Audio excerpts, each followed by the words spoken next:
Hello, hungry viewers. Today I'm going to teach you how to make a pineapple dish that is warmer than the summer days. To make this delicious pineapple cobbler, you need the ingredients shown on screen. To start, preheat your oven to 350. Next, add your sugar and your flour to a large bowl and proceed to mix well until it is evenly distributed. Next, drain your pineapple, but be sure to save 1 can's worth of juice. After you do that, add your milk and your saved juice to the bowl in order to make a batter. Mix until it is all combined. Next, pour your pineapple into a greased 9x13 baking pan, being sure to evenly distribute it.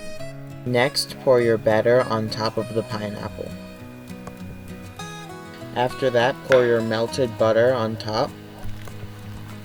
Then bake it for 60 minutes or until the crust turns golden brown.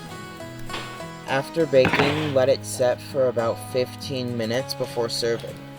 Personally, I like to serve mine with a scoop of vanilla ice cream.